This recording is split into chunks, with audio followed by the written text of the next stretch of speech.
Halo, nama saya Brigita Feby Valenciana dari jurusan Manajemen kelas K dengan NPM 2001-201-0281. Kali ini saya akan menjelaskan tentang konsep dasar teori ekonomi. Yang pertama, ilmu ekonomi sebagai suatu disiplin ilmu. Ilmu ekonomi sebagai suatu disiplin ilmu sendiri ialah ilmu yang mempelajari sikap dan perilaku manusia dalam memilih dan menciptakan kemakmuran. Inti permasalahannya ialah ketidakseimbangan tingkat kepuasan yang dimiliki manusia terhadap barang ataupun jasa pemuas yang jumlahnya terbatas.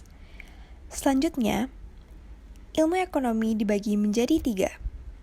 Yang pertama adalah ekonomi deskriptif.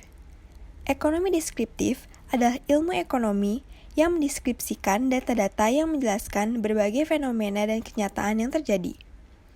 Ekonomi deskriptif memaparkan secara apa adanya tentang kehidupan ekonomi pada suatu daerah atau negara pada suatu masa tertentu berdasarkan data yang ada. Yang kedua adalah teori ekonomi. Teori ekonomi adalah pembagian ilmu ekonomi yang memberi penjelasan mengenai bagaimana sebuah sistem ekonomi bekerja dan ciri-ciri yang sangat penting dari sistem ekonomi tersebut.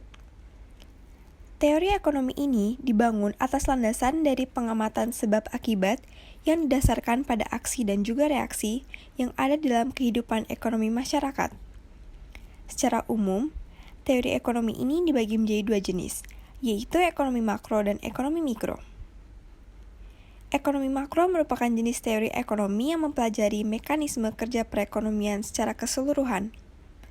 Hal-hal yang diteliti dalam ekonomi makro meliputi fenomena ekonomi yang luas, misalnya seperti tingkat pengangguran, pendapatan nasional, tingkat pertumbuhan ekonomi, inflasi, dan tingkat harga. Sementara ekonomi mikro, yaitu macam teori ekonomi yang mempelajari perilaku individu dan rumah tangga produksi atau perusahaan dalam membuat keputusan untuk mengalokasikan sumber daya yang terbatas. Secara khusus, ekonomi mikro mempelajari bagian-bagian seperti perilaku konsumen dan perusahaan dan penentuan harga pasar untuk satu jenis barang tertentu serta kuantitas faktor input barang dan jasa. Yang ketiga adalah ekonomi terapan. Ekonomi terapan adalah cabang ilmu ekonomi yang menggunakan hasil kajian teori ekonomi untuk menjelaskan fakta-fakta yang dikumpulkan ekonomi deskriptif.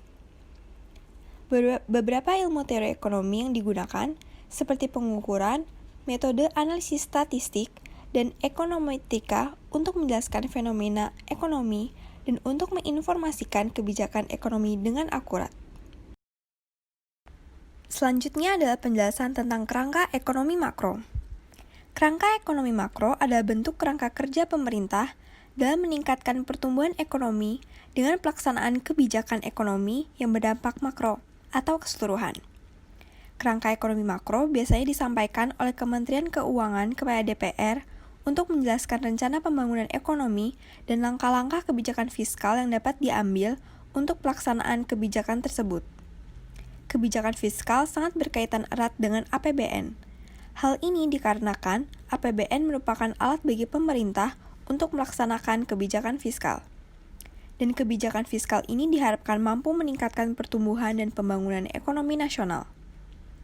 Percepatan pertumbuhan ekonomi dan juga menekan tingkat pengangguran merupakan salah satu rencana pemerintah yang masuk dalam kerangka ekonomi makro. Pertumbuhan ekonomi dapat dicapai melalui berbagai pembangunan, misalnya pembangunan infrastruktur yang didanai dari APBN.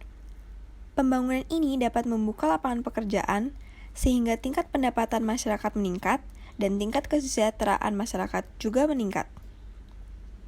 Namun, ada beberapa hal yang menjadi permasalahan dalam ekonomi makro. Yang pertama, lambatnya pertumbuhan ekonomi. Pertumbuhan ekonomi sendiri adalah perkembangan kegiatan dalam perekonomian yang menyebabkan barang dan jasa yang diproduksikan dalam masyarakat bertambah. Dari suatu periode ke periode lainnya, kemampuan suatu negara untuk menghasilkan barang dan jasa akan meningkat.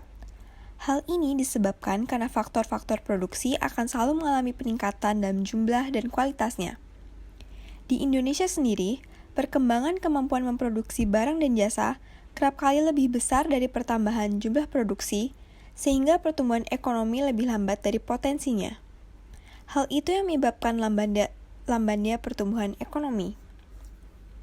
Yang kedua, tingginya pengangguran dan kemiskinan. Terbatasnya lapangan pekerjaan dan ledakan jumlah pendudukan adalah faktor utama terjadinya pengangguran dan kemiskinan. Jumlah pengangguran yang meningkat, persaingan kerja yang sengit, serta tuntutan untuk bisa bertahan hidup menyebabkan masyarakat tidak memiliki pilihan lain selain menjadi pekerja di sektor informal seperti buruh, kuli, pembantu, dan sebagainya.